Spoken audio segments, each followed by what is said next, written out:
Bismillahirrahmanirrahim. Assalamualaikum warahmatullahi wabarakatuh.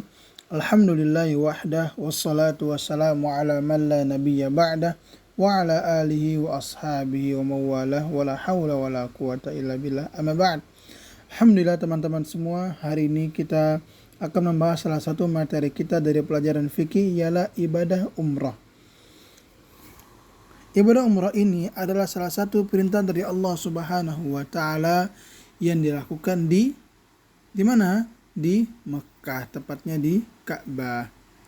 Selanjutnya, teman-teman semua, pengertian dari umrah itu, umrah berarti berkunjung ke Baitullah atau Ka'bah di Mekah untuk beribadah kepada Allah Subhanahu wa taala. Jadi tujuannya kita ke Baitullah, ke Ka'bah itu adalah untuk beribadah kepada Allah Subhanahu wa taala, bukan untuk yang lain-lain. Secara istilah, umrah meliputi tawaf, sa'i dan tahalul yang dilakukan dengan niat karena Allah Subhanahu wa taala. Inilah yang dimaksudkan dengan umrah tersebut.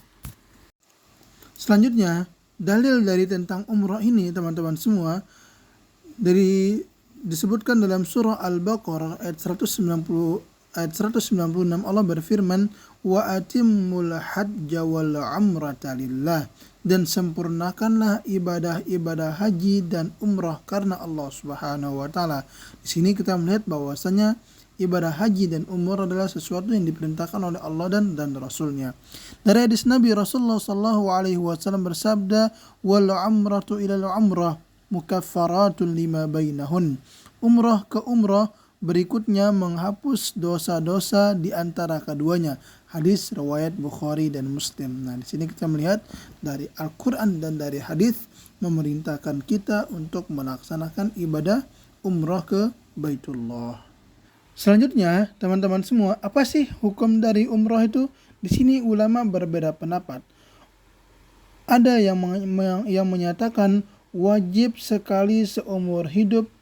Inilah pendapat yang kuat. Ada juga yang menyebutkan sunnah muakkadah dari umrah tersebut. Nah, pendapat yang kuat, bagi yang mampu secara fisik dan materi, dia punya uang untuk ongkos, dia punya badan yang kuat untuk melaksanakan umrah, dianggap wajib sekali seumur hidup, serupa dengan kewajiban haji. Nah, ada yang berpendapat bahwasanya umrah itu ada yang wajib bagi orang yang mampu melaksanakannya, dan ada yang mengatakan dia sunnah muakkadah, sunnah yang ditekankan. Maka dari itu kita harus senantiasa meminta kepada Allah Subhanahu wa taala agar berusaha bisa untuk melaksanakan ibadah umrah walaupun hanya satu kali selama seumur hidup. Nah, teman-teman semua, sekarang kita masuk pada rukun umrah. Ada beberapa yang kita bahas di sini. Yang pertama adalah ihram.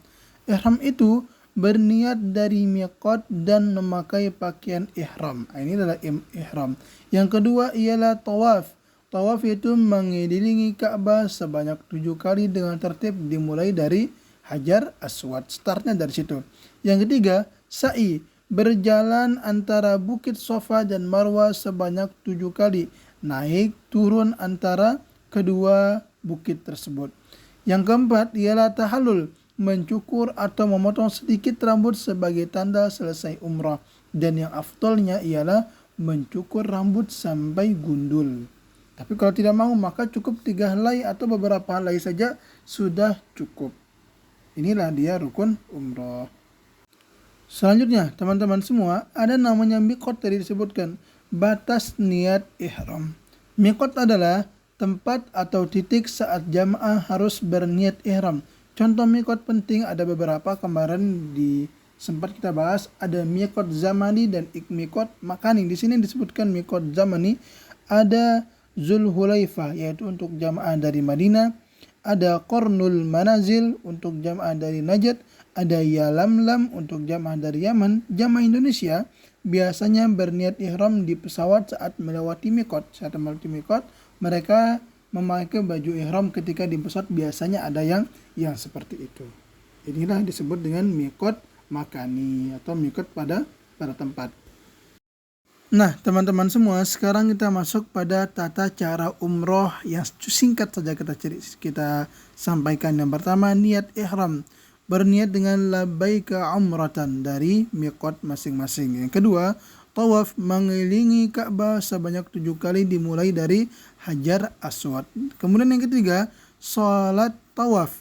Salat 2 rakaat di dekat makam Ibrahim setelah tawaf. Yang keempat, sa'i, berjalan atau berlari kecil antara Safa dan Marwah sebanyak 7 kali pula. Dan yang kelima ialah tahallul, mencukur atau memotong sebagian rambut lalu umrah selesai. Inilah secara singkat terkait dengan bagaimana tata cara melaksanakan umrah itu. Selanjutnya teman-teman semua, di sini pastinya ada keutamaan bagi orang yang melaksanakan umrah karena dia sudah memperjuangkan harta dan jiwa raganya untuk berangkat ke sana.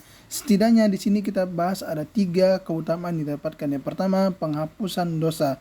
Umrah menghapus dosa-dosa kecil antara 2 umrah. Jadi orang yang umrah tahun ini dengan umrah tahun depan, misalkan dia berangkat umrah, maka selama rentang itu dia diampuni atau dihapus dosa-dosa yang kecil. Yang kedua, pahala besar, menambah pahala dan mendekatkan diri kepada Allah Subhanahu wa taala. Pasti nih karena dia akan berangkat ke sana, menuju ke sana untuk beribadah kepada Allah Subhanahu wa taala dan langsung melihat rumah Allah Subhanahu wa taala, yaitu kiblat kita Ka'bah. Yang ketiga, mendidik sifat, mengajarkan kesabaran, keikhlasan, dan disiplin dalam ibadah.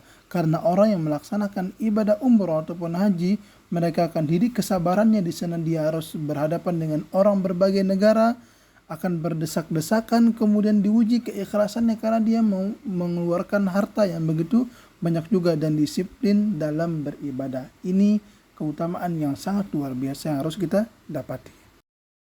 Selanjutnya teman-teman semua, di sini ada kisah umrah Rasulullah Shallallahu Alaihi Wasallam. Rasulullah Shallallahu Alaihi Wasallam pernah ditahan saat ingin berumrah perjanjian Hudaybiyah. Saat itu beliau bersabar dan setahun kemudian melaksanakan umrah qadha dengan tenang.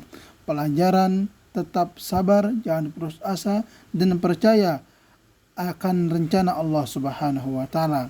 Saat itu Rasulullah tertunda untuk melaksanakan umrah, tapi alhamdulillah di tahun berikutnya beliau dan para sahabatnya dapat kembali melaksanakan umrah. Di sini kita dapat mengambil pelajaran, kalau Allah belum menetapkan takdir kita untuk melaksanakan umrah pada tahun itu, maka kita tidak akan berangkat. Tapi kalau Allah sudah menetapkan kamu berangkat tahun ini, maka pasti dengan izin Allah Subhanahu wa taala kita akan berangkat. Maka senantiasa kita meminta kepada Allah Subhanahu wa taala agar dapat memberikan kita kesempatan untuk melaksanakan umrah. Nah, teman-teman semua, sekarang kita masuk pada akhir dari materi. Di sini ada nilai hikmah dan ringkasan dari materi kita, yaitu umrah. Ada nilai-nilai utama, ada ikhlas, tawaddu, disiplin, dan persaudaraan. Yaitu kita muncul rasa persaudaraan karena bertemu dengan saudara seiman kita dari berbagai negara.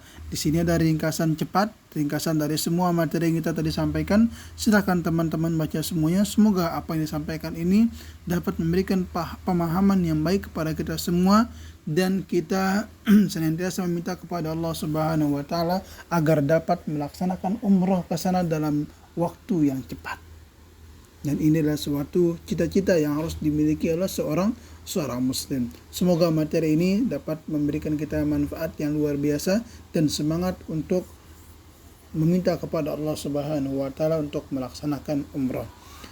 Hanya ini yang dapat kita sampaikan. Hadanallahu wa iyyakum mimman yastami'una al-qawla wa yattabi'una ahsana. Wa sallallahu ala nabiyyina Muhammad. Subhanakallahumma wa bihamdika asyhadu an la ilaha illa anta astaghfiruka wa atubu ilaik. Bye bye.